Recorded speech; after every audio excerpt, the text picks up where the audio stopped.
Halo semuanya, salam sejahtera untuk kita semua. Perkenalkan, nama aku Putri Adelia, mahasiswa dari Universitas Gadjah Mada, jurusan Politik dan Pemerintahan tahun 2020. Di video ini, aku akan membahas tentang hubungan antara legislatif dan eksekutif dalam membuat undang-undang. Tapi sebelum masuk ke pembahasannya, jangan lupa di like dan komen. Nah, sebelum kita masuk ke dalam pembahasan yang inti, aku mau ngejelasin sedikit pengantar tentang apa sih pengertian dari negara. Dari beberapa sumber yang aku baca, menjelaskan bahwa negara merupakan organisasi di dalam suatu wilayah dan memiliki kekuasaan yang sah dan juga peraturan serta undang-undang yang harus ditaati oleh rakyatnya. Hubungan suatu negara dan juga politik sangatlah mendominasi. Seperti pendapat Robert Soltau yang aku baca di dalam buku Miriam Budiarjo mengatakan bahwa political science is the study of the state, its aim and purpose, the institution by which these are going to be realized, its relations with its individuals member and other state. Artinya, ilmu politik mempelajari negara, tujuan-tujuan negara, dan lembaga-lembaga yang akan melaksanakan tujuan-tujuan itu. Hubungan antara negara dengan rakyatnya, dan juga hubungan antara negara-negara yang lain. Di dalam suatu negara tentu saja memiliki sistem pemerintahan. Seperti yang kita tahu, salah satu syarat dari terbentuknya suatu negara adalah memiliki sistem pemerintahan, di mana sistem pemerintahan tersebut dapat mengeluarkan kebijakan-kebijakan yang akan ditaati oleh masyarakatnya. Kebijakan-kebijakan yang dikeluarkan merupakan suatu kumpulan-kumpulan yang dibuat dan diambil oleh aktor-aktor politik. Sistem-sistem negara yang dianut oleh berbagai negara pun berbeda-beda. Seperti salah satunya adalah Indonesia yang menganut sistem presidensial. Di dalam sistem presidensial, kekuasaan tertinggi ada pada pemerintah pusat. Dan di dalam sistem ini, suatu negara dipimpin oleh presiden dan juga wakil presiden, serta dibantu oleh para pembantu negara yang biasa kita sebut dengan para menteri. Nah, di dalam sistem presidensial juga terdapat lembaga-lembaga yang membantu jalannya negara dalam pembuatan kebijakan dan juga undang-undang. Dan dibagi menjadi 3. Yang pertama adalah lembaga eksekutif, yang kedua lembaga legislatif, dan yang terakhir adalah lembaga yudikatif. Dalam suatu negara tidak dapat dilepaskan dari segala kebijakan dan juga perundang-undangan yang dikeluarkan. Di Indonesia, undang-undang menjadi sumber ketatanegaraan yang menjamin perlindungan hukum atas hak asasi masyarakatnya, dan juga menjadi landasan struktural penyelenggaraan pemerintahan untuk mengatur tentang pengelolaan kekuasaan pemerintahan. Nah, tadi aku udah menjelaskan sedikit pengantar mengenai pemerintahan dan juga negara. Sekarang kita masuk ke pembahasan yang inti di mana menjelaskan tentang hubungan antara eksekutif dan legislatif dalam mengatur undang-undang di Indonesia. Badan legislatif di negara demokrasi disusun secara sedemikian rupa sehingga mewakili mayoritas dari rakyat dan yang bertanggung jawab adalah pemerintah. Charles Frederick Strong mengemukakan dalam bukunya yang berjudul Modern Political Constitution mengatakan suatu organisasi yang diberi hak untuk melaksanakan kekuasaan serta kedaulatan. Dalam pengertian yang lebih luas, pemerintah adalah sesuatu yang lebih besar daripada badan menteri-menteri. Suatu pengertian yang sering digunakan di masa sekarang ketika mengacu pada kabinet yang ada di Inggris sebagai contoh pemerintah masa kini. Oleh karena itu, negara harus memiliki yang pertama, kekuatan militer atau kendali atas angkatan bersenjata. Kedua, kekuasaan legislatif atau perangkat pembuat hukum atas undang-undang. Dan yang terakhir adalah kekuasaan finansial atau kemampuan untuk menggalang dana yang cukup dari masyarakat untuk membiayai pertahanan negara dan penegakan hukum yang dibuat atas nama negara.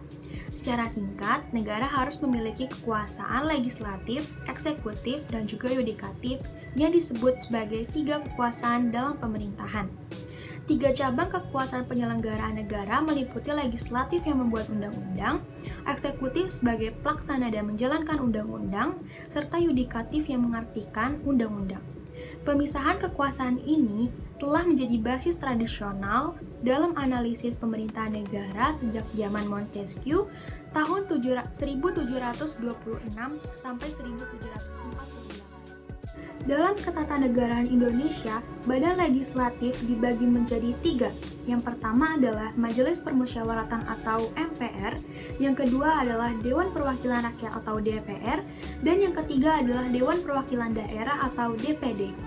Kedudukan dan peran lembaga legislatif di Indonesia adalah suatu lembaga atau badan yang dibentuk berdasarkan hak pilih rakyat dan juga memiliki hak inisiatif untuk membuat undang-undang. Majelis Permusyawaratan Rakyat atau yang kita sebut dengan MPR merupakan kekuasaan tertinggi atau pemegang kedaulatan rakyat tertinggi dibandingkan dengan lembaga-lembaga yang lainnya. Tugas dari Majelis Permusyawaratan Rakyat atau MPR adalah mengubah dan menetapkan Undang-Undang Dasar 1945 dan juga melantik dan memberhentikan Presiden dan Wakil Presiden jika sewaktu-waktu Presiden dan Wakil Presiden tersebut tidak menjalankan tugasnya dengan baik. Menurut Ashidik, keberadaan MPR terkandung nilai-nilai historis yang cenderung dilihat secara tidak rasional. Dalam arti, jika kedudukannya sebagai suatu lembaga dihilangkan, dapat dinilai menghilangkan satu pilar penting dalam sistem ketatanegaraan yang justru dianggap perlu dilestarikan dan juga dipertahankan. Berbicara tentang undang-undang, Dewan Perwakilan Rakyat atau DPR merupakan pemeran utama dalam pembentukan undang-undang di Indonesia. Tugasnya hampir serupa dengan Majelis Permusyawaratan Rakyat atau MPR yang sama-sama berwenang dalam perundang-undangan.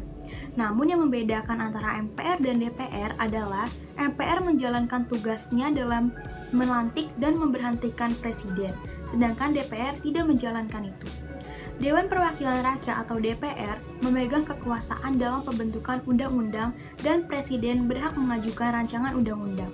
Disebutkan dalam pasal 20 ayat 2 Undang-Undang Dasar Negara Republik Indonesia tahun 1945 menyatakan, setiap rancangan undang-undang dibahas oleh Dewan Perwakilan Rakyat dan Presiden untuk mendapatkan persetujuan bersama. Berkaitan dengan pembuatan peraturan perundang-undangan, pada prinsipnya bahwa undang-undang dibentuk oleh Dewan Perwakilan Rakyat dengan persetujuan bersama Presiden. Hal ini menjelaskan bahwa adanya hubungan antara lembaga legislatif yaitu Dewan Perwakilan Rakyat atau DPR dan juga badan eksekutif yaitu Presiden. Berdasarkan Undang-Undang Dasar 1945 menjelaskan tentang fungsi legislatif dan pengawasan. Lembaga utamanya adalah Dewan Perwakilan Rakyat atau DPR. Dalam pasal 20 ayat 1 Undang-Undang Dasar 1945 menegaskan, Dewan Perwakilan Rakyat memegang kekuasaan membentuk undang-undang. Jika dibandingkan dengan ketentuan pasal 5 ayat 1 yang berbunyi, Presiden berhak mengajukan rancangan undang-undang kepada Dewan Perwakilan Rakyat. Pasal 5 ayat 1 ini sebelum perubahan pertama pada tahun 1999 berbunyi, Presiden memegang kekuasaan membentuk undang-undang dengan persetujuan Dewan Perwakilan Rakyat atau DPR.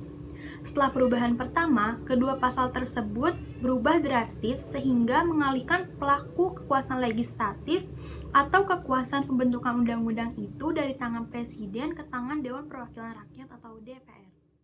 Dalam sistem presidensial terjadi pemilahan yang tegas antara badan legislatif dan juga badan eksekutif dengan pemisahan yang formal.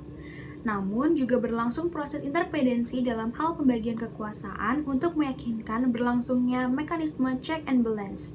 Suryono Sukanto menyatakan bahwa beberapa syarat yang harus dipenuhi dalam pembentukan peraturan perundang-undangan supaya pembentukan perundang-undangan tidak sewenang-wenang adalah selalu mengingat peraturan perundang-undangan merupakan suatu sarana untuk mencapai kesejahteraan spiritual dan material bagi masyarakat maupun pribadi, melalui pelestarian ataupun pembaharuan. Artinya, supaya peraturan perundang-undangan tidak sewenang-wenang atau supaya peraturan perundang-undangan tidak menjadi huruf mati, maka perlu dipenuhi beberapa syarat tertentu, antara lain keterbukaan di dalam proses pembuatan peraturan perundang-undangan dan pemberian hak pada warga masyarakat untuk mengajukan usul-usul tertentu.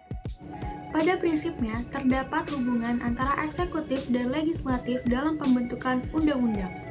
Dalam pembuatannya, eksekutif dalam hal ini Presiden berhak mengajukan rancangan undang-undang kepada badan legislatif. Rancangan undang-undang yang diajukan oleh presiden tersebut kemudian dibahas bersama DPR. Apabila RUU tersebut mendapat persetujuan bersama, RUU dapat disahkan menjadi undang-undang. Presiden yang merupakan puncak kekuasaan eksekutif dalam menjalankan kekuasaannya bekerja sama dengan Dewan Perwakilan Rakyat sebagai badan legislatif. Walaupun demikian, hubungan antar eksekutif dan legislatif merupakan hubungan yang bersifat politis. Karena dalam produk peraturan perundang-undangan selalu terdapat pertimbangan yang diberikan oleh lembaga legislatif yang pada dasarnya merupakan hasil perundingan dari para elit politik. Nah, kesimpulan yang dapat aku sampaikan dari materi yang sudah aku jelaskan tadi adalah kunci utama dalam hubungan legislatif dan eksekutif secara umum terdiri dari 3. Yang pertama adalah lembaga menjadi pembuat kebijakan, yang kedua, lembaga mempengaruhi kebijakan dengan cara lembaga reaktif terhadap inisiatif pemerintah, dan yang terakhir adalah lembaga didominasi oleh eksekutif atau hanya sebagai stempel bagi pemerintah. Nah, ini sekalian menutup video aku hari ini. Semoga materi yang aku sampaikan bermanfaat dan sampai jumpa lagi.